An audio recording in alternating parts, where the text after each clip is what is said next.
Welcome you now to another episode of the Global Latin Factor podcast, where we talk about Latino everything. Thank you so much for being here. Make sure you subscribe to the channel today. Why? Because it's important to you to subscribe, support this channel. My name is Crispin Valentin. I am the host of the podcast. Today, we have an amazing guest. If you are now struggling and you're in school, you don't know what you are because people are trying to ask for receipts because you're Latino or not Latino and you don't know where to go. This is the perfect story for you to tap in right now, listen in, and now we get into the episode. Athena, hola, ¿cómo estás? How you doing? Hola, I'm very well. How about yourself? Doing great. Thank you so much for doing this. I appreciate you being here. I don't know if you ever checked out an episode, but we have a segment called Preguntas al Chile. Grab explain it right now. If you have not subscribed to the channel, I don't know what you're waiting for. What do you got to lose? It's free. And you're supporting your Latinos, your fellow Latinos. So go ahead and do it today. Subscribe. Thank you so much. ¿Estás lista? Are you ready? I think so. Tacos o tortas? Tacos. Corn tortilla or flour tortilla? Corn, definitely. Definitely. Gorditas or pupusas? Gorditas. Mexican coca or jarrito? That's drinks. Jarritos. ¿Qué sabor? What flavor? Pineapple. Pineapple. Horchata, Jamaica, or agua de tamarindo? Easy horchata. Horchata. All right. This is going to be, let me see if you can tap into your Peruvian side. Okay. Ceviche or lomo saltado? Ooh, it really depends on which day. I'm going to probably say lomo, though. Lomo? Ooh, Yeah. It's another one. See if you remember. Pollo a la brasa or rocoto relleno? Probably pollo a la brasa. Salsa verde, salsa roja. Roja. Enchiladas or chiles rellenos? Chile relleno. Menudo or pozole? Pozole. Pozole, yes. Team pozole all day. Don't play. Veggie one for me, por favor. Valentina, Tabasco or Cholula hot sauce? Cholula. Cholula. Churros or flan? Churros. Cumbia, salsa, merengue or bachata dancing? Bachata for all day? Sure, all day. A ver cómo. Love A ver it. cómo. What? Yeah, I know I can get down with a little bit of salsa. The basic steps, but I can do it. No left feet over here. This was not even close to the line of questioning, but we love it because, I feel like everything's possible. So with that, a conspiracy theory that you heard one time that when you heard, you're like, that sounds true. Or like, it could be true. Well, I think it's kind of one of those like old wives' tales. Okay. Putting onions in your socks when you're sick. Okay, I heard that one. I've seen it on videos. Yeah. Have you ever tried it? Do you know people? I want to try it. I think it works, though. Okay. It sounds like it does. Did you see a couple of videos, you'd be like, I think it works. Yeah, it was more so like I just kind of heard about it. Yeah. And like I know that onions also have really good like healing properties. They have a lot of antioxidants. And so it's kind of 1 + 1 and it's like I think it adds to 2. Okay, so is there a particular onion? You got the white onions, yellow, or purple onions? I always imagine doing it with the white. I think my flavor that I like a little bit more is going to be the purple. Was it purple or red? Well, Red people onions. call it red, but it's purple. It looks color. purple to me. It looks purple, so. Unless I'm colorblind and going Right. like losing my color senses, but it looks purple to me. Yeah, definitely. Not red. Okay, when you hear the word Latino, Latina, or Latinx, what are the first things that comes to mind? No right or wrong answer, just the very first things. I think it could mean, to me, it means endless possibilities. Yep, I agree with that. And do you care if you're called Latina? Do you prefer human? I don't know if there's a version of Peruvian and Mexican combination, but anything like that. Do you care for any of that? I think at one point I did when I was still trying to learn more about my own identity and how I identify. Right. Because, as we know, Latinx is a relatively newer term, but I think for me, I don't really care. Yeah. Cool. That's awesome. Do you have, let's get to the interview portion. I think you're, the way you carry yourself, being a young individual that had somewhat of challenges growing up with identity and things working around, even from your own community. I think it's very interesting to highlight that portion of young Latinos. that went through that and not forget about it, because a lot of times I have maybe a little older crowd and they have their own ways, but I don't want to miss out on the younger generation that kind of sort of have their own challenges. Okay. So do you have any interesting stories from your parents, grandparents, in regards to coming to Mexico from Peru, or from coming from Peru or coming from Mexico all the way to the U.S.? Anything like that? Anybody shared any stories to you? Yeah, a lot of it. So on my dad's side, it gets a little bit more foggy. And so, because my grandmother on my father's side, she was born here, but she was mixed. And I don't even know what she was fully mixed with, but I know for sure she was Mexican. Cool. And then my father on my dad's side is fully Peruvian, and he came by boat. By boat all the way from Peru? Yes. Wow. Yeah. And I'm sure he came a couple other different ways, but talking to him about it is a little bit more complicated. But he came with his family, with his siblings, and they kind of started their new life here. But my grandmother on my mom's side, she came for love. And so she was actually very lucky because she also got a scholarship to come to the United States and come to school. Wow. Yeah, so she was very fortunate. So she came here, and she actually already knew my grandfather, who is an American man. Americano. Yeah, a gringo, mind you, fully white. And she already knew him from Mexico because he had went to school in Mexico, and she kind of ended up coming back to the States where he was, and they rekindled, and that's how that started. Oh, that's awesome. Yeah. Very neat, very neat. Okay, so when you were young, you had different challenges. About 11 years old, you started noticing different things, right? Can you remember some of the things that you were noticing, and how did you, at so young, started kind of realizing those things? Yeah, I think the main factor was transitioning from elementary to middle school, where in elementary I was kind of already pretty like. I think it's different. Identity is definitely viewed differently in elementary. You're not really thinking about how you are being perceived by others, and you're not really too concerned with perceiving others in an othering way whenever you're still elementary age. But middle school, you start to grow into a little bit more of your own identity. And I think that's when, like, off the bat, people automatically assumed that I was white, just based off of how I look, of course. And I think it was during that experience that I realized that, like, oh, I have white skin and I have light colored hair and I have features that make it look like I'm white. And it was then that, like, I kind of started to understand, okay, so this is a new experience for me, because I had always grown up knowing that I was Latin.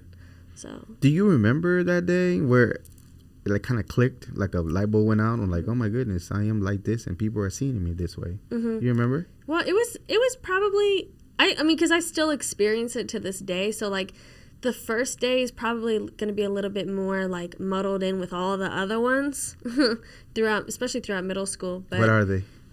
Well, it's just it's always someone from a different community, whether it's a black community, the white community, my own community, where they just automatically assume that I'm white. And so I just remember one of the first few times was, when people would say, like, they would be like, oh, you're a white girl, and I'm like, what? But I'm not. My last name is Latin. Corrales. So, and it just always kind of got to me, because I was just like, that's weird, because I've always known myself to be Latin. And so I felt like I had to kind of like pull out, like, documents and receipts to prove that I was Latin. But yeah, that was probably my first time that I had to kind of pull out my last name and say, no, I am. So by receipt, you mean just things that you have to kind of sort of like prove that you had the Latino card? Yeah, like, look, exactly. I do this. Right, I watch this. Right. I eat Yeah, this. and that's so weird. Like, I'm like, if I'm telling you I'm Latin, like, that should be enough. But of course, it's more complicated. That's interesting. I find it very interesting.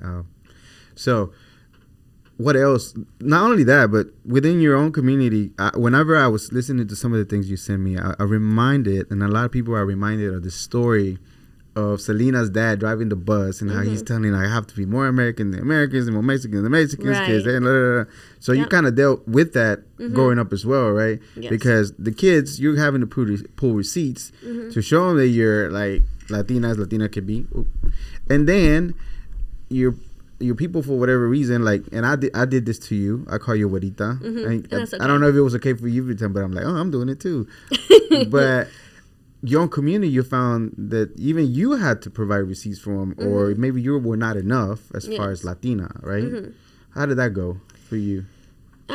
It definitely felt very alienating, very ostracizing, because the place where I, grew up in, where I sought refuge in my own community, my own culture, was essentially rejecting me. And it kind of took a lot of like self-talk and like kind of understanding that just because the way that someone perceives me does not mean that that is the way that I am. And because everyone is different, everyone's perceptions of everybody can change and vary and whatnot. So I think that was probably one of the bigger things, is that I had to realize that, wow, okay, I have to basically stand firm in what I know is true about myself, and that is my identity, that is my family, that is my history, my culture, and I'm standing on it. And no matter how, like, ostracizing it may have felt at the beginning. Okay. So was it like subtle things that they used to say to you, or was it literally verbatim certain things that make you feel or make you want to feel that way because they were saying actual things like, oh, no sabes español, or estás muy güerita, or whatever the case might be? Was there any of that? Well, some of it actually kind of started with a little bit of like kind of like a prove it kind of attitude, like where they would say like, oh, you're not Hispanic, do you speak Spanish to me? And like for me growing up, because I was raised with Spanish at a young age, but my parents didn't continue speaking Spanish to me throughout my life. So they're fluent in Spanish, and I'm like semi-fluent. As soon as I'm put on the spot, all my vocabulary like goes straight out my brain. Well, like, so I could probably write a little bit better. I can understand better for sure. But having a conversation, all of a sudden I get all nervous. But so they would put me on the spot to speak Spanish. They would a lot of times they would also say, well, like, like challenge me, like pop quiz me on like what I know about things. Tu propia gente, your own people. Yeah, exactly. And then also they would just automatically just say, oh, well, you're just a white girl. Like, and for me, that for me personally always got under my skin, because I know on the surface I am white, but that is, to me, being Latin is more vast than what it means to be white, because white is just the color. Absolutely. When you were saying that you still to this day, I'm not like a counselor or anything, right? But it made me think of something. Like when they were saying that, and all of a sudden it put you on the spot, it kind of made you nervous. And even to this day, as a grown up, kind of sort of like when you get put like, hablo español, you not freeze, but a little bit of hesitation. Do you feel that like maybe a little bit of a trauma that you still carry on from back then? Yeah, I think always there's always going to be a little bit, just because that's a part of my own journey. And I think until I become as fluent as I feel like, where I can get by in a conversation with other like people, then I feel like I will never be able to fully relax into that experience until I get to that point.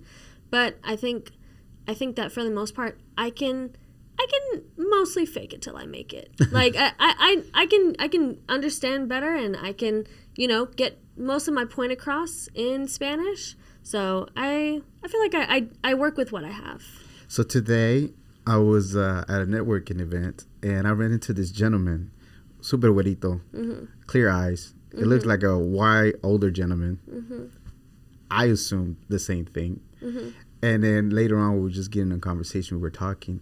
And then he said, because he does, he's some kind of contractor or something along those lines. So he usually goes to places, and he's amongst people that speak nothing but Spanish. Yeah. And all of a sudden, they're like, oh, ahí viene el güero, ahí viene el güero. And I thought it was a hilarious response where he said, oh, sí, ¿dónde está, dónde está? And he started looking around, and all of a sudden, they were shocked. I'm like, oh, my goodness, he speaks Spanish, too. Did you have any kind of situations like that where you walk into a place, everybody assumes que no sabes español, but you understand it. Yeah. And they're just running their yappers. Anything like that happened to you ever? Definitely. I think especially for me, the part that I have a little bit more difficulty in is understanding more colloquial accents and terms. So, like, even though, like, I can tell if someone may be talking about me, I may not be able to tell exactly the context or even the intonation that they're using. But definitely, that happens to me all the time. Yeah, whenever he was telling me, I can almost picture their face of like, oh my God, right. Que tonto soy for assuming that it is. Because yeah, as much as you want these days, you don't really know who knows Spanish. Yeah. You can't go about looks anymore. Yeah, no. Because, again, they could just be light, or they could have just actually taken the time to learn Spanish because they know the value of you having to learn 2 languages or more in the world. Right? So whenever you were going through those battles, you were still fairly young. However, what is the first steps? I know you liked your food, your culture, all those things were real, like something that you really liked, that you enjoyed. What are the things as far as the food that you really enjoyed whenever you were growing up? There was like, you kind of reminded you that you were Latina, you like these flavors. Maybe white culture doesn't appreciate it because they don't know about it. But what did you like?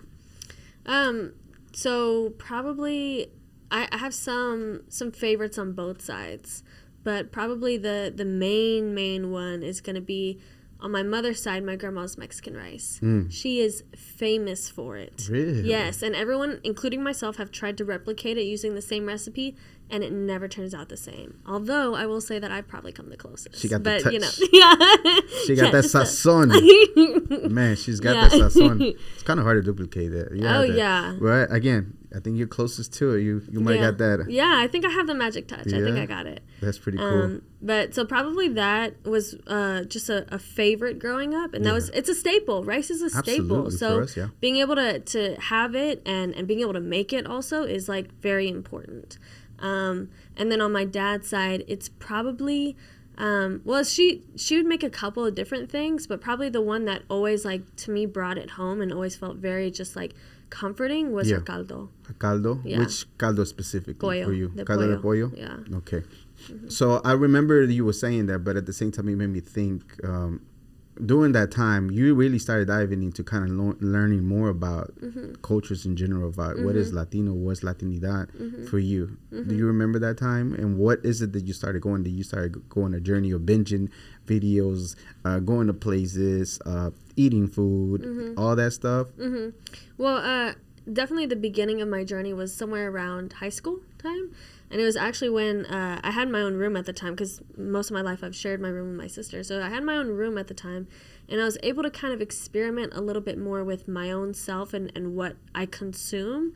And that included music and you know, naturally also dance that accompanied the music. And I felt it was very important for me to educate myself on different types of artists and different styles of music across the Spanish language and culture. And so I was obviously a lot of Daddy Yankee, just a lot of different various artists. And I would practice dancing in my room to the sound. And now I feel like, although like I know that there's like, you know, more formal ways of how to dance to what kind of music. Yeah. But for me, I think what has helped me is because I was able to experiment a little bit more and kind of give myself the natural room to like mess up, learn the beat, learning how to dance in general, but also learning how to dance to that type of music. I feel like I'm able to dance more naturally and more freely to that kind of music just based off of how it sounds, not necessarily because of the style of it. But somehow, you know, I feel like they go hand in hand. It's like when you hear the music, you can feel it in your soul and your body matches it.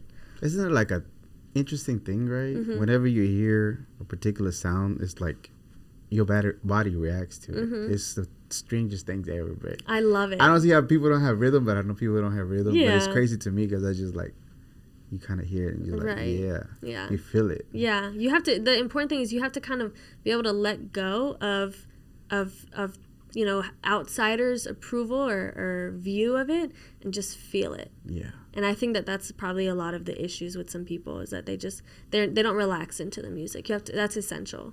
Yeah, I mean, I think there is a thing with people that they really do truly care about what other people think.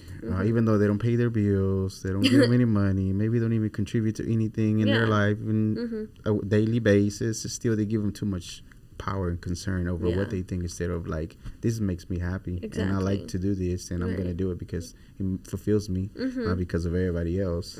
So, okay, so music, dancing is one of the things that you tap in. What else did you start discovering that you want to know more about your culture, where you come from, where your parents been, the things that is related to Peruvian and Mexican culture for you? Well, obviously food is like a center, you know, like that's a very important thing to like work around, is being able to integrate recipes and staples into my own like daily meals.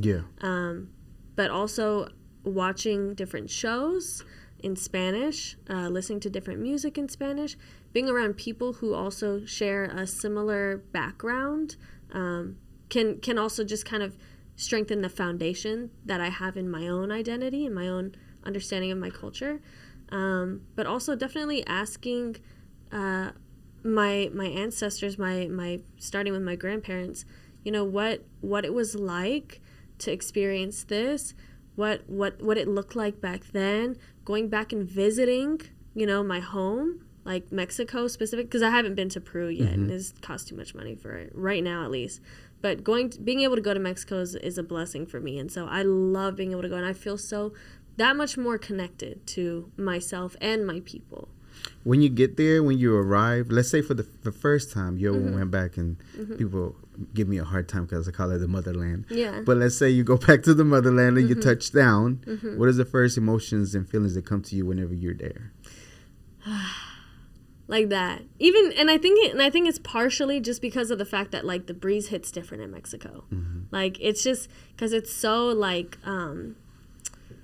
it's just so crisp, and I don't know, the air even smells different. Like it's just, I feel like I can relax a little bit into what I feel like is like it genuinely feels like my home there. Like I feel like I'm back home.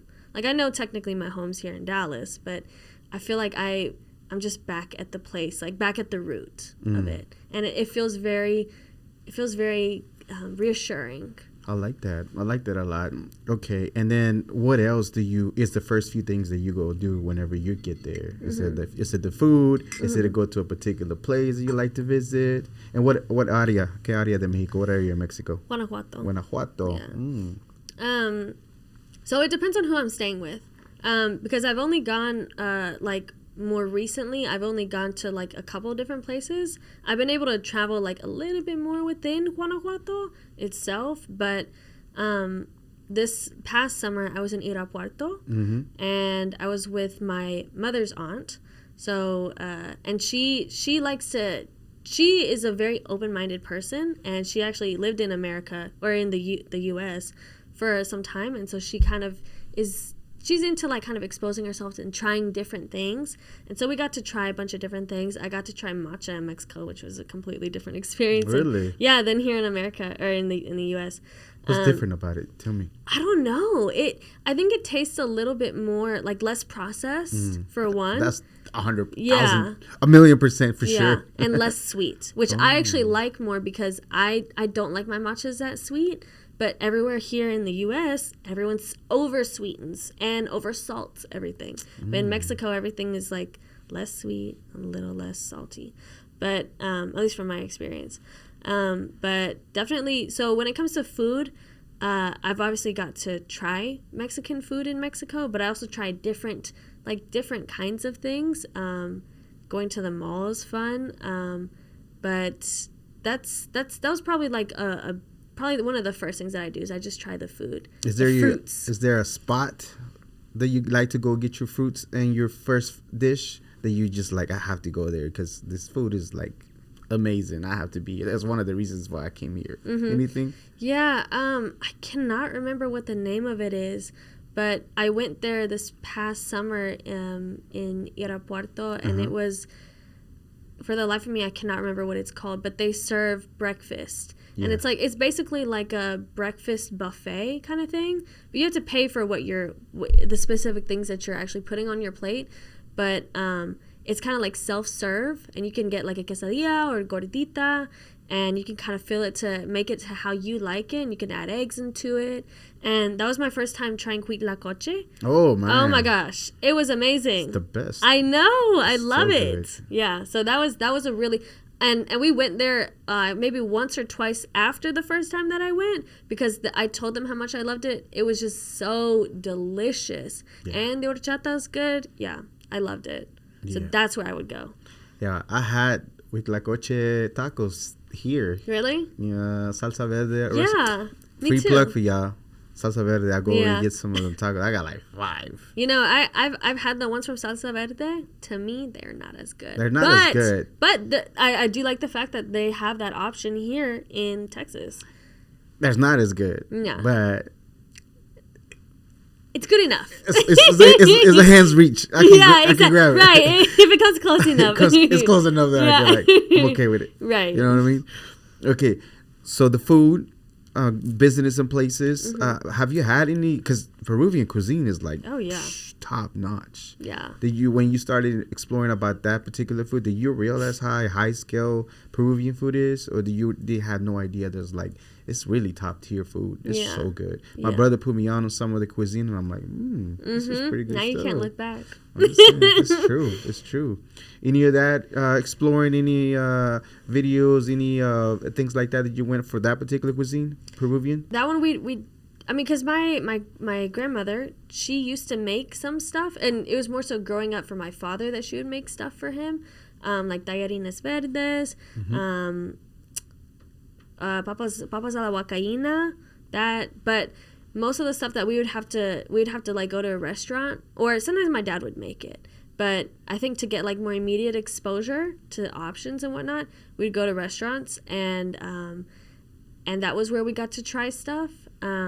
But definitely, like, I think I personally love Peruvian food, and I think my journey into Peruvian food kind of had hit a stopping point, and then I had to start back up because because I'm vegetarian, and so when I became vegetarian, I couldn't eat most of the dishes. But there's one place in Richardson that I actually go to, and they serve tofu saltado. Put me on. Where is it at? Because I got to be there. Because remember, I'm plant-based too. Oh, yeah. So it's called Tineo, and it's in Richardson. Okay, go and pause this. We're going to go grab some food. I'm just kidding. Okay. Hold up. It is so good. And their ceviche is, oh my gosh, it's amazing. Do you eat ceviche? I do, but I make my own with, what do I make mine with? Oh, cauliflower. Oh, okay. So I make it like a cauliflower type of ceviche. Okay. Let it marinate. Do the same toppings on it, and man, it's so refreshing. Mm-hmm. Oh, I know. So that's like I don't really eat a lot of fish, hardly ever, but I do make the exception whenever I go to Tineo, because their ceviche is just, it's out of this world. Yeah. So for me is the what did I say earlier? I forgot it. The lomo saltado? The cabbage. Oh, yeah. The not cabbage, cauliflower, but I blanch it for a second. Okay, yeah. And then to get cool the texture. Cut it real fine, and let it sit in the line for a little while. Okay. But to me, that thing is like so good. Oh, yeah. I just get down with some ceviche. Yeah. It's not like ceviche. It's so but good. It's definitely like a good substitute. Yeah. Is that your to-go spot for ceviche for you? Yes. Like whenever you're making an exception for it? Well, there's another place in Oak Cliff. In fact, my sister put me on. That's my hood. Yeah. It's I think it's a truck. He's out of a truck, and he makes aguachiles, but the green one is the one that I like. Yeah.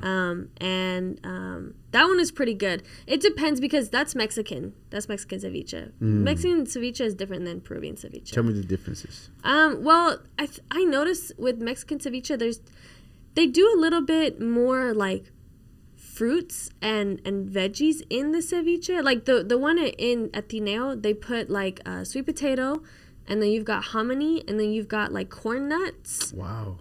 And with the like the strips of the ceviche, and they also cut it differently. And then they also put like fresh red onion or a purple onion, whatever. And that taste is very good as is. And then for Mexico, at least the one that I try, they put like cucumbers, also onions as well, cilantro, jitomate. Yeah, and that's a little bit different. And I've also had some that have pineapple in it too, and that's really good. Some make it to where of course, the fish, you cook it with the lime. You let it sit for a long time. And then you cut it up in little squares, usually. And then you add all the other stuff along with... I put jicama on mine, but I seen jicama, really? piña. Okay. Yeah, piña is good. Mango. I seen all kinds of stuff that they put on it. So I think those are extra. The basics is the one with just, your fish with the cilantro, cebolla, limon, let it cook with it, and some picantes, serrano peppers usually cut up. Yeah. Eat it with a tostada. Some people like a tostada, put mayonnaise on it, and then put the thing on it. Some people don't. So I don't know. Have you ever had it? Either one? Tostada? A tostada with mayonnaise on top. Ew. Yes. I hate mayonnaise. Okay, the mayonnaise part is the one that you don't like. But there's people, danger. Hey, please, I'm respecting your palate. But I'm saying some people. My bad. No, you're good. But some people like putting it with the mayonnaise on the tostada with some ceviche. Different. It's different, but I'm like, And before I changed my diet, I ate one. And I was like, it's pretty good, not bad. Okay. I kind of like the mayonnaise. I do like the mayonnaise. I hate mayonnaise so much. Sour cream I like. Okay. But mayonnaise, it grosses me out just because I think it's because I used to work in a place where we had this big old jar of mayonnaise. And you can see how it like coagulates, and because they make it with like eggs, like raw eggs, and that to me, it just always turned me off. And like if it's in like a sandwich and it's like chipotle mayo maybe, like, and I can't really taste it, okay, that's not that bad. But if I know it's in there and I see it and it's white, I'm immediately turned off. That's true. Don't get offended by your tostadas de ceviche with mayonnaise. We were just saying. Okay. Let's touch back a little bit on the language part. Like, Bree and I were talking about no sabo kids. Yeah. Like, no sabo in general. Yeah. What do you think about that term and in general that the people actually embrace kind of that? I always blame the parents, but I want to get your take on it. Yeah. I feel like it kind of, the no sabo like term, it kind of started as like maybe in like a little messed up way, like a term of endearment kind of, but it definitely there is still that doesn't mean that there isn't pain attached to it, because it's once again one of those othering comments and othering like ideas that like, oh, you don't know the language but you should know. I feel like that's not really fair, but I do also blame the parents, but that also does not mean that at a certain point that people, once they reach a certain age, that they can't start to teach themselves or expose themselves a little bit more. Yeah. Like for me, I would definitely say that my Spanish is limited. It's not where I want it to be, not where it could be for sure. But I do still try and do things on like in my daily life to try and expand my knowledge and expand my vocabulary. Mm-hmm. And so, like you may not know everything, but who does? I like your take on it. It's such a weird thing, because I think it's still a little bit belittling, offensive towards the kid, because it's really not their fault. And I know they're trying to be cool about it and take it on like, it was not my fault, because it's not their parents' fault. But sometimes, depending on where they live, where they grew up. So a lot of parents back in the days, and sometimes maybe probably till this day, they don't allow their kids to learn the language for the same reason. They don't want to be different whenever they go to whatever school they go. Exactly, with the accent. Like there's certain towns, even in Texas, that you just don't want to be sounding different, and that's the reason why you just hurry up and learn English and just don't speak anything else. Mm-hmm. So it's not like it's their fault. They're trying to, and we can't kind of blame the parents because they're trying to do it as protective, right? Yeah, I get it. They want to protect the kid, make sure they don't look different, but at the same time, it's a little bit of disservice because, knowing two languages, especially here in Texas, it takes you further for the most part. Mm-hmm. Maybe not so much these days, but it does more for you to learn two languages. Mm-hmm. So. Yeah, I can kind of see it both ways, but I just don't like the term. So it's just not my thing. Yeah. I know they even got games for it and they make fun of it and this and that, and it's cool, but I'm like, man, I wish, I guess maybe I'm judging because I don't know their background and the way they grew up, but I guess it'll be more of like, man, I wish that helped them push them forward to learn more Spanish or be more, or like say, you know what? I'm denouncing Spanish. I'm not even gonna learn it. I'm not even wasting my time. English is what it is, and that's what it is. I just didn't learn it. So. I can definitely agree with that. I feel like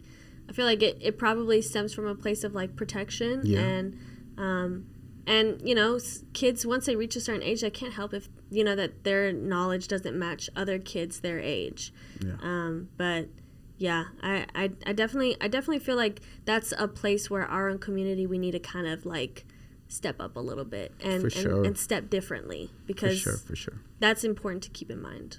Absolutely.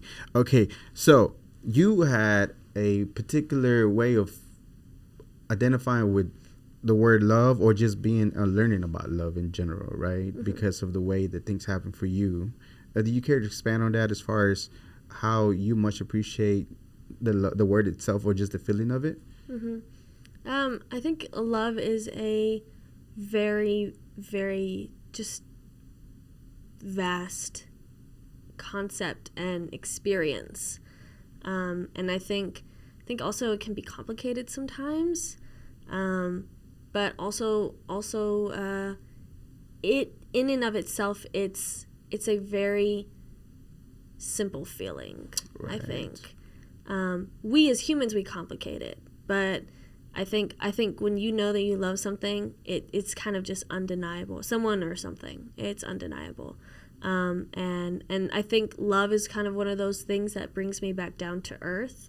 What, in a weird way, it broadens my spirituality, but it also brings me back down to earth. That like there is still something here for me, even if it's just myself. Because you have to love yourself. I have a theory, because I have all kinds of theories and ideas that I feel like makes sense to me, right? Such as love being an evolutionary step. Because if you have a man and a woman, and that part of them, they have a kid, but that part of that love that pushes you even further to do better for this kid, because of this feeling that you have to be able to do everything that you possibly can for him and her, to keep them alive long enough so they can be they can actually just work for themselves and do their thing. And then, of course, that's just the reason why it came about. That's just my crazy thought. I was driving one time. I just be like, what if love was like an evolutionary thing? Because if you think about it, all the animals, they kind of need it, right? But us, if there's not any other ties, a tie to the kid itself and the whole way of raising the kid, then probably we might not even care about the kid or their relationship to keep moving forward. Just my crazy idea. So what are your thoughts? I think that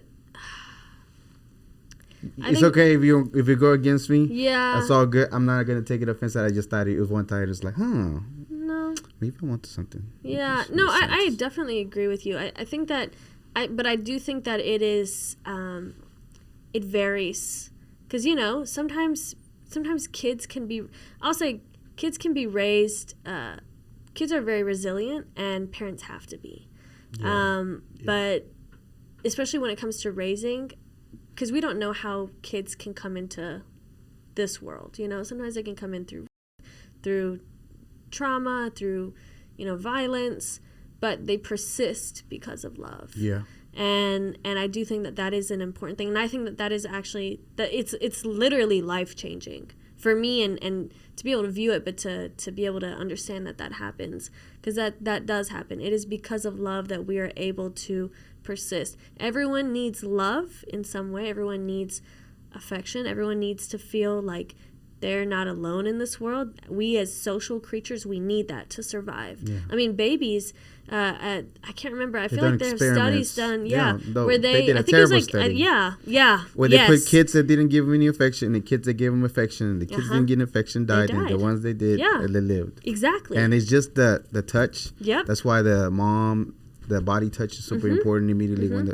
all those things are, essential. Whether we understand it or not, they're very essential and proven by science. Yes. I mean, some people don't understand or care for science, but I'm just saying, science is science. So. I love science, but I'm a science girly. But yes, that's a very profound experiment, and definitely the ethics on that were a little shaky, a lot shaky. But I think it definitely proves something to us that we as social creatures, we need touch and we need love to live. And that makes me think about, like, we take some certain things and make them so trendy because everybody or somebody that has some authority or whatever, or somebody that's like a celebrity said it, and all of a sudden we just take those and just make it our own, like introvert, extrovert, right? Like if we're really affectionate and we need that to be able to even have fulfillment, where the extrovert thing comes from. Like, so maybe you just at one moment you just want to be alone, and that's okay because everybody, I just don't want to be around people sometimes. I want to be on my own. But then a lot of times I want to be like today, the networking event, I felt like I was right. Like, hey, what's up? How you doing? So I want to be able to do that. You know, it's not the same affectionate touch, but at the same time it's connection with another human being. So I don't know if the extrovert, introvert is the thing, and I get it, but I think sometimes I feel like it's a trendy thing because somebody said it, and all of a sudden it's like, oh, I gotta identify with this because that's kind of sort of aligns with the way that I am, kind of like zodiac signs.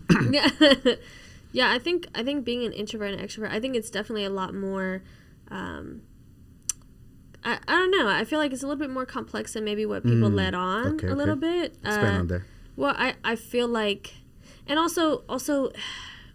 Okay, because being an introvert and an extrovert, to my understanding, it's the social aspect. Yeah. And because you can be an extrovert with boundaries. In fact, I encourage you to be an extrovert with boundaries.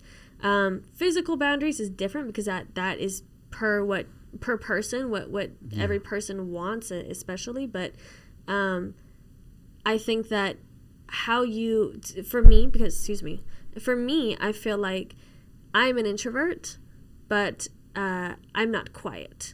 I'm not shy, but I would consider myself an introvert because I need space and time to recharge, and I need space and time to just kind of isolate myself a little bit to kind of get back into me. Gotcha. And so that looks like me also having boundaries, and sometimes it looks like me not talking to people, me just being alone, but that does not mean that I don't crave, conversations. Yeah. On a daily basis, most times, crave friendship and companionship, and I definitely feel like I feel like it's a little bit more like, I don't know. I feel like some people, maybe they don't know, maybe they think that they're one way, but maybe they act differently, and I feel like it's just, there's layers to it. I feel like. Cool. Disprove me. I'll use it for clickbait. I'm just kidding. Nah, it's all good. I mean, again, all of us have our own takes of it, right? Yeah. Sometimes it's just like things contradict each other, but you're right, it's deeper than that. No, deeper than it's just I'm an expert and that's what it is, and you haven't even explored it. That's really what it is. You know what I mean? Or other things. So cool. Okay, so when you said love saved you, or love is something that you found, do you remember the time, and how did it feel for you at that moment, the time that you feel that's what happened? Well, love is such a big thing. And I mean, I felt love from my dog, who actually recently passed away in May. But very sorry for this. Thank you. But she was a good example. She taught me a lot about what it looked like to love and care and be gentle for a soul. And that was essential to my journey. But I mean, I experienced love for animals. I've always loved every single animal. Animals are very special to me.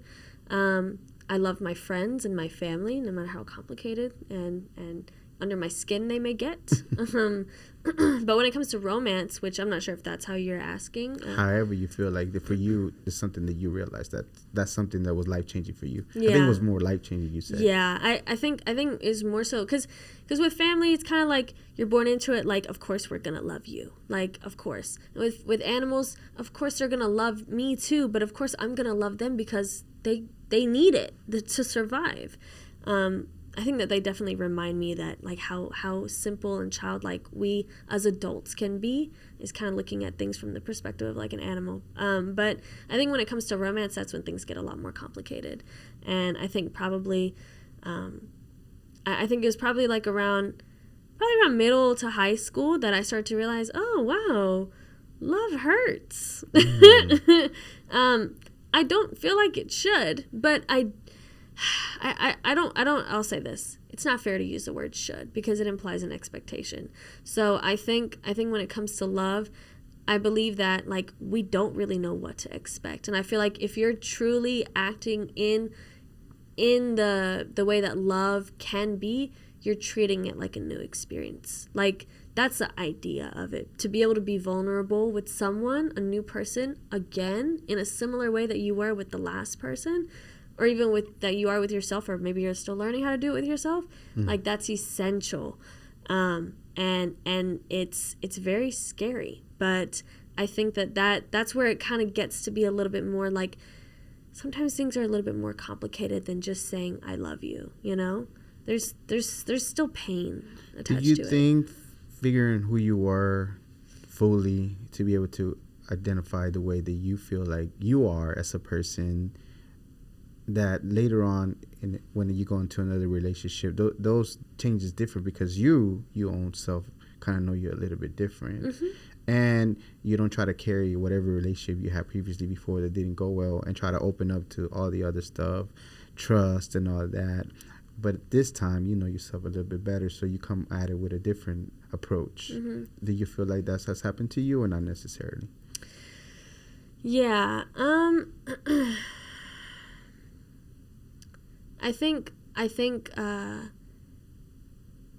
try to keep my heart and my mind open every single time that I am with someone new, or even if I'm alone.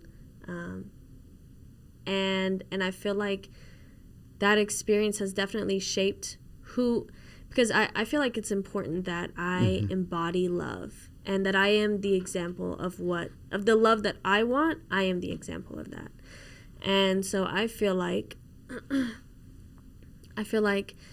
for me, discovering love at a young age and making mistakes and getting hurt and taking time to get back center into myself, it definitely taught me a lot about boundaries.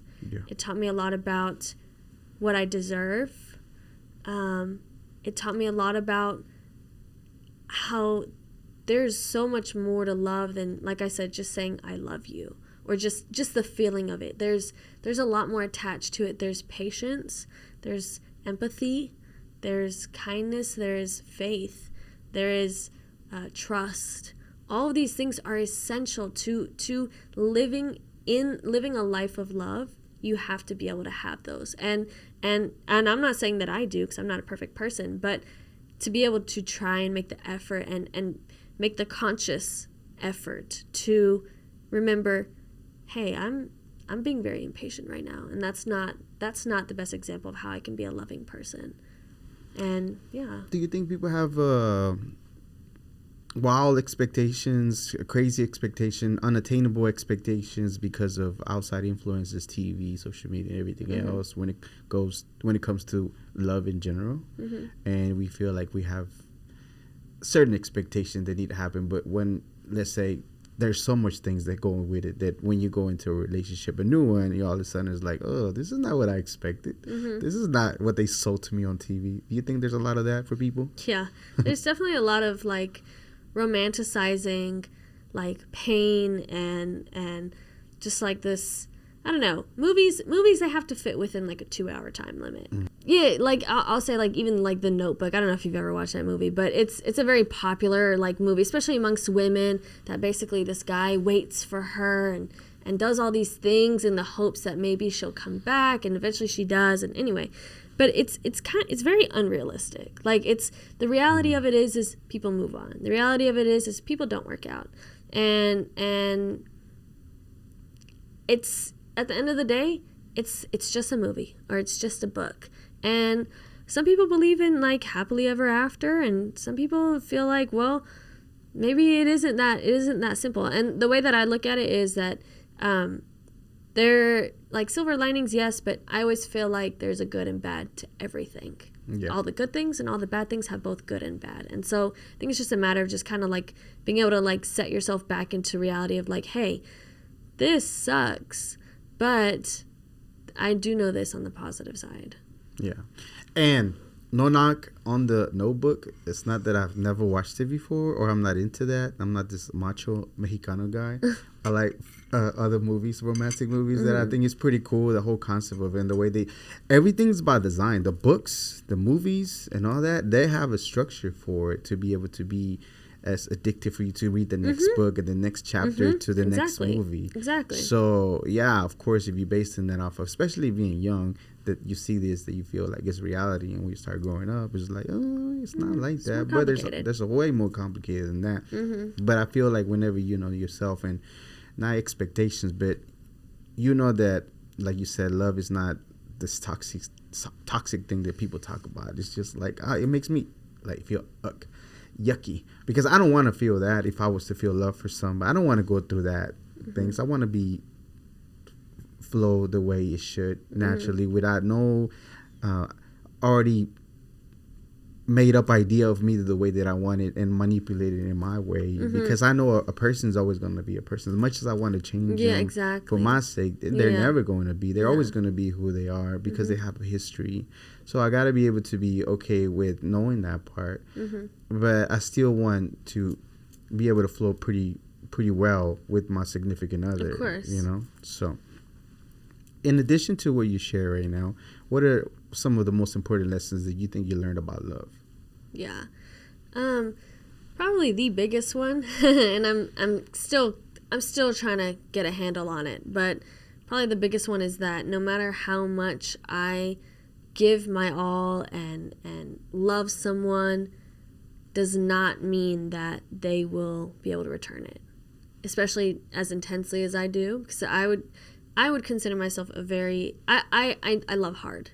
And so for me, that you know, I know that I'm willing to do a lot of different things to make a relationship work. And in the past, that has hurt me, because that meant that I was accepting crap from people, and I shouldn't, because I deserve more.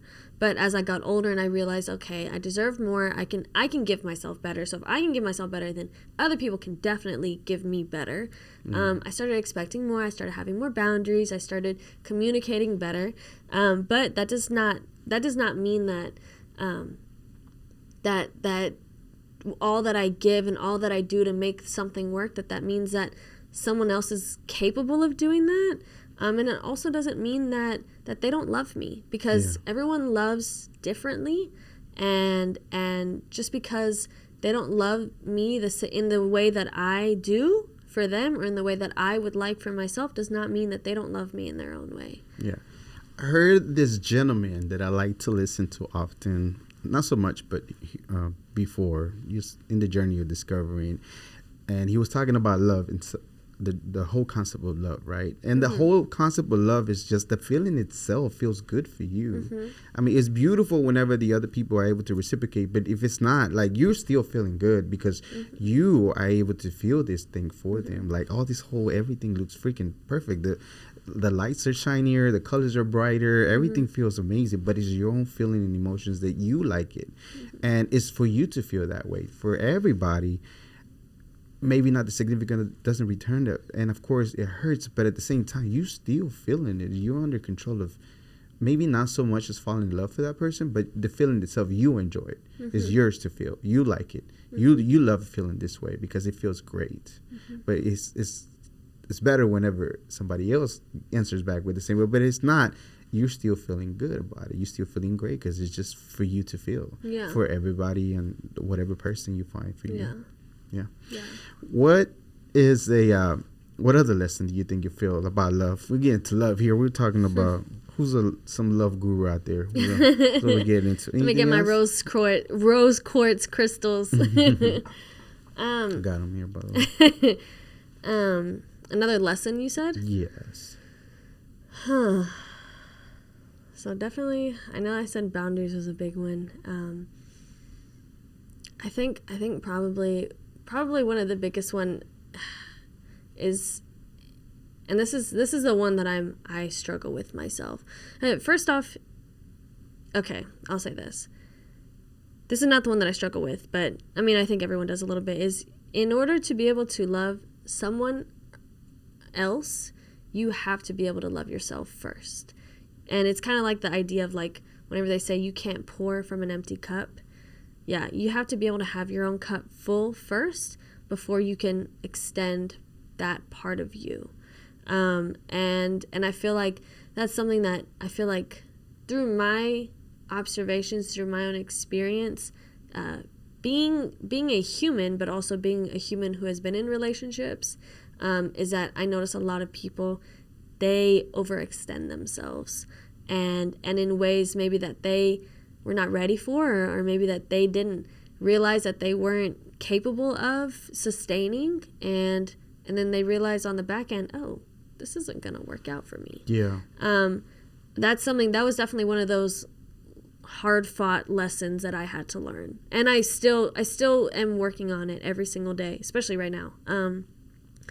That I have to be able to have the foundation of myself, and my own understanding of myself, my own identity, I have to be able to look in the mirror and be okay with who I see, and that means that I have to, that the choices that I make and the values that I show have to align with what I believe and what I seek out. And that's probably the main big lesson that I am still learning, is that how to embody love.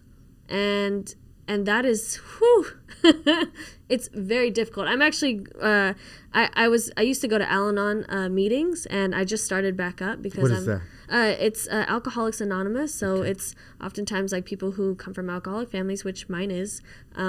They go to meetings to kind of, it's basically like group therapy, but they talk about, like spirituality and how to kind of hold your own through the process through the painful process of having a loved one who has an addiction to alcohol.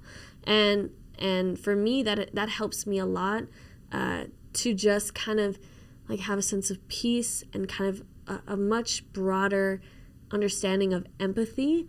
And for me, every single time that I come back from my Al-Anon meetings, I'm so quiet. I'm very quiet. I'm very at peace with the world and the decisions that I make, because I feel better about myself and I feel more positive moving forward. And for me, that helps immensely in my journey to embody love. Okay, let's segue off of that, because Dita likes that word, segue into that. I didn't know if I wanted to touch on it, but I really want to touch on it just because you mentioned it, not to mention my own battles with alcohol. Is coming from a house that experienced that for you.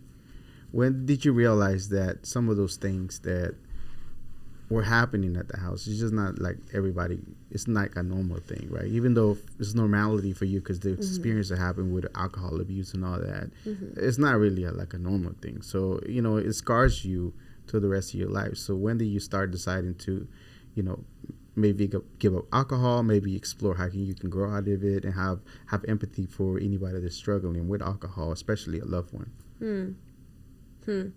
That's a pretty big one, because I'm still figuring that out. I have alcoholism on both sides of my family. Mainly on my mom's side, it was mainly her dad that was like a raging alcoholic, and he, like the last 20 years of his life, I think he got sober. He's no longer with us, so I can't really ask him about that. He died when I was 2, so I didn't really know him. But on my dad's side, we've got my grandfather, so his dad, and my father. So it is very close to home. He still struggles with it, and I think, it's a painful experience having to see how his own choices affect him on a daily basis, but also affect his family, because we all still live together. It complicates a lot of things, and it definitely muddies a lot of things, because you want to empathize with them, and but you also know that they're choosing this lifestyle, but you also know that it's an illness. Yeah. It's an addiction. Your body has now become reliant on this chemical, and it's I don't know. I still, it's a lot. It's definitely a lot. The thing is I can't change anybody. The only thing that I can do, that I am capable of, is I can inspire change while myself I change. Yeah. And so for me, although I have a lot of, complicated feelings, mixed feelings about my own upbringing, and my father being an alcoholic who he still does not realize that that's what he is yet, is I can instill things, principles, and values into my life that help me cope with it, and maybe one day will help him. Yeah. And so that's why I personally go to the Al-Anon meetings, and I practice working the steps, because that's all that I can do. Is I can read my books, I can talk about it in group therapy, basically, and work the steps. And for me, I also have to have some faith in the process that I cannot change anybody, and things may not change, but I will change. Yeah, absolutely. I mean, what they say, if you want to be the change in the world, start with you. Yeah, exactly. When you were talking, I feel like I was talking to myself, because everything that you say I have felt, experienced, thought about, frustrated about, and everything else, and like, why this, why that, what somebody that I see so strong is not able to see that. And doing this entire time of having those experiences, it makes me realize how much I learned about myself, how patient I can be about myself, how much love I can pour for somebody else, how much even at a moment of frustration driving to wherever they're at, I'm mad that they don't have, like, maybe even to the point to, in my mind, calling them cowards, to not realizing that it is an illness as much as I want to flip it and reverse it, that it's not, that it is that, and they have the willpower. Unfortunately, those things are real, and it's in our community, our Hispanic Mexican community is a huge deal. And the crazy thing is, there's not a lot of resources for people to be able to find counseling and different things. It's very limited,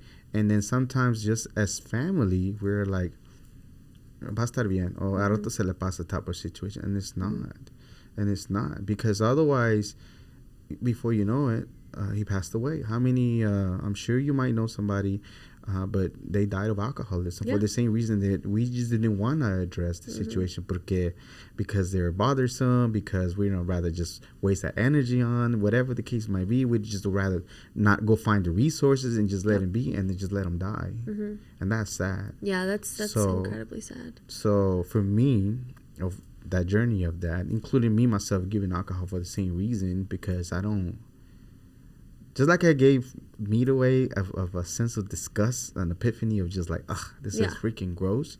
Whenever I had a loved one that had the same situation, I'm seeing it, I'm looking at this freaking this beverage, and it's like, you're fucking disgusting. Yeah. You're disgusting, because you have put my family through so much crap that I'm not going to allow you. I'm going to be the change. I'm going to start saying it, and y'all need to slow down. We need to change now, because otherwise we have more and more of the same crap, and enough is enough. And it's not going to be me. Yeah. I did want to add something in there, because this is something that I feel like our community struggles with, is the mental health aspect. And I feel like, it's still very deeply ingrained. And I think that that's part of the reason why my father still has not sought out help, because it's so deeply ingrained that you don't need it. You don't need to talk to a doctor about it. Like, who needs doctors? My dad doesn't even see a primary physician, like, to just get a wellness checkup on a yearly basis. He doesn't even do that. He doesn't believe in it. And I feel like it's really sad, because I know that that's also something in our communities we don't, maybe we check in, we're like, oh, are you happy, blah, blah, blah. But when it comes to being sad and depressed and experiencing anxiety and battling with addiction, that's sometimes things that our own family can't help us with. Like, we don't have the resources. Exactly. We don't want to talk about it, so we just ignore it, or we shun them, or we accept them just as they are, but don't give them any resources to help. And sometimes it doesn't work out. Hopefully it does, though. I mean, fortunately for you, you're taking the right steps to seeking and seeing some of this thing. Same thing for me. Like, I don't want to be that curse moving forward. Oh yeah. That's why I decided, like, to see a counselor, start addressing some of the things that I have to deal with. Yeah. And even being Mexican, being a man, being a veteran, being all that stuff, it's out of it's like, I've done so much work for myself, for me to explore, to learn, self-help, that I can only do so much for anymore, that I'm at a stop. I don't know what to do. I don't know where to go to grow anymore.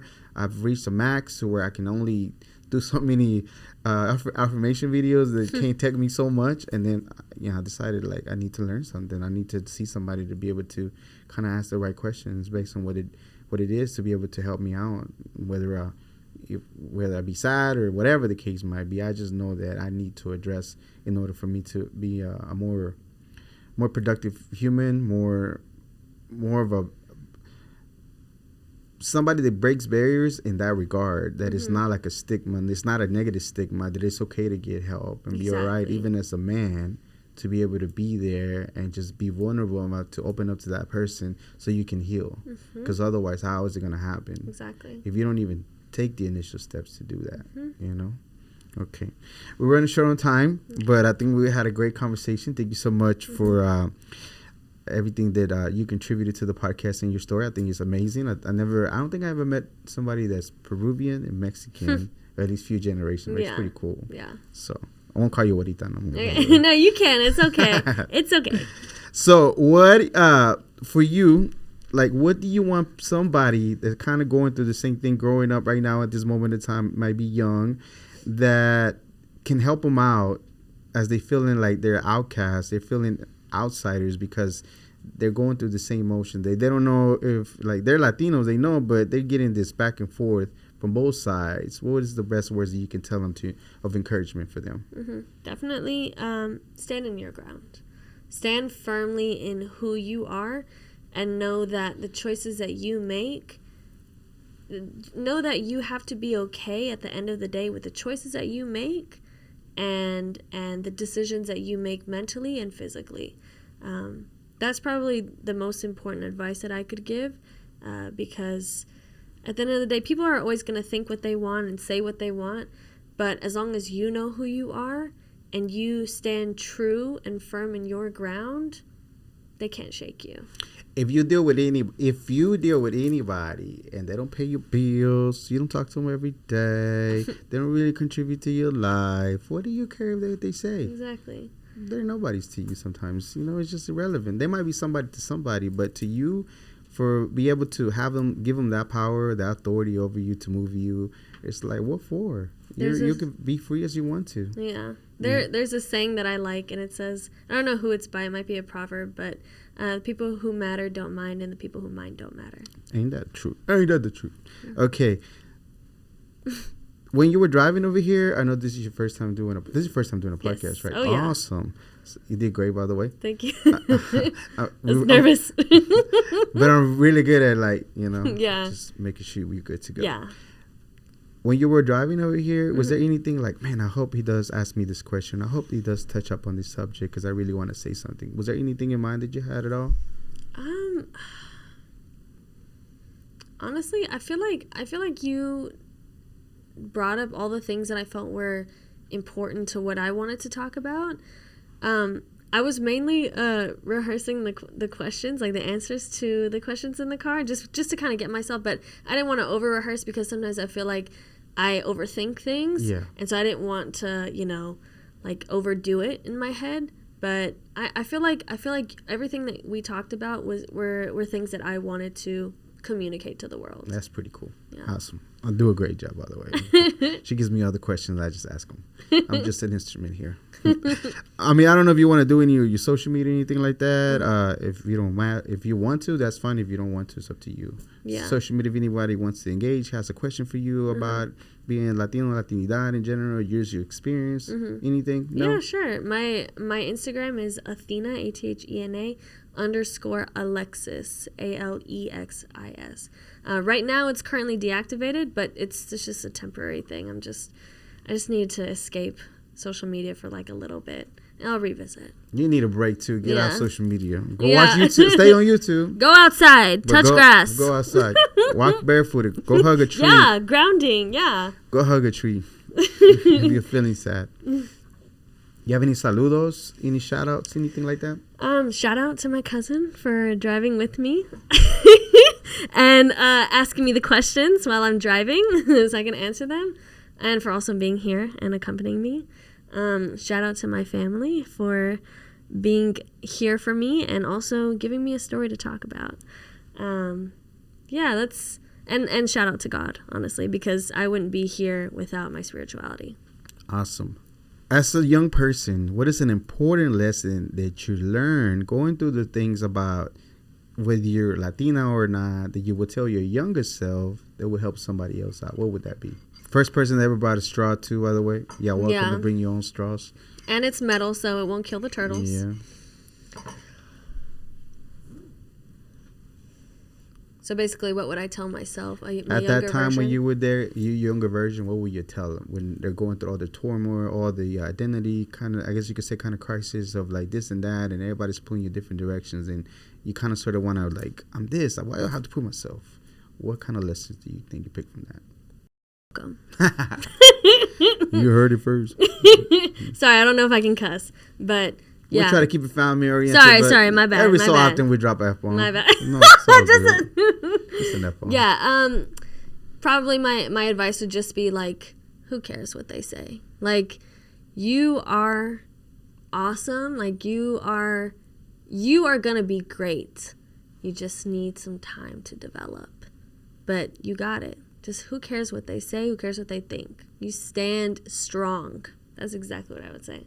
Love it. Same gentleman that I like to listen sometimes. I say something along those lines during the day, the week. I'm not immortal. I am mortal, and I will die one day. Not to scare me, terrify me, frighten me, or anything like that, or wishing nothing upon me. But it's the reality of life, right? It happens every day. With that, it does help me hurry up, do stuff, get involved in stuff, get things completed, get done. I wish you a long, long, prosperous life. After everything's said and done, what do you want people to think and feel about your life? I want them to feel like I loved them and like I paid attention and like I did what I could to be the best person and to leave the best memory. Maybe not the best memory, but the that's a good question. That wasn't on the list. No, I'm kidding. It was not on the list. I'm kidding. Was not. It's improv. When I first asked myself that question, I started crying. Really? Because I didn't know how to answer it, and I was like, "What would I want? Like, what would I want to like? Really, do really care if anybody thinks? I mean, after a few thousand years, they're gonna. Who cares, right? You're right. So, and he made me realize, like, I just want everybody to think for me that I'm just a happy-go-lucky guy, positive as possible. I always left a mark whenever you talk to me. That all of a sudden, like for whatever reason, whenever you talk to me, you're better off. Yeah. You know, and I know it's a big responsibility, but I want to carry myself in that manner. And of course, I'm a perfect human, by the way. But I'm saying, even though we carry ourselves throughout the day with the best intentions, sometimes, you know, you just got those days off that you don't want it to. So for anybody that I ever did that, my apologies. For everybody else, I just want you to remember that you saw me with a smile all the time. And this guy was after what he wanted, and he got it done no matter what. And he left this legacy that's probably going to outlive me. And here it is, which is the global life factor for me. Yeah. I think that's beautiful. I think for me, probably it would be that, you know, that I am an imperfect human, but I did try to make a difference in my life and in the life around me. And I tried to love. I think you are doing it. I feel funny about the word try, because you actually are executing the things, right? You're giving it your best effort for what you know right now, and moving forward to knowing even more. Yeah. So that itself is a magnificent thing. If you never heard it, I think it's great. Thank you. Because you are doing it. Thank you. I always feel like when my artist or anybody comes in here and I'm trying, like, bro, you're doing it. Like, you're executing. Like, I can't do what you're doing. You're actually doing it. Well, it's a process. Yeah, you know, like every single day I have to wake up and try. Yeah. But then when I go to sleep, I can say, okay, I did it. And now tomorrow I got to do it again. Give it a go. Yeah, Give it a exactly. go. But the crazy thing is, like, I woke up one time from the same gentleman I heard, like, before you wake up, you open your eyes, thousands of people died. Yeah. You're open. You're alive. Yeah. And then you see your phone or whatever.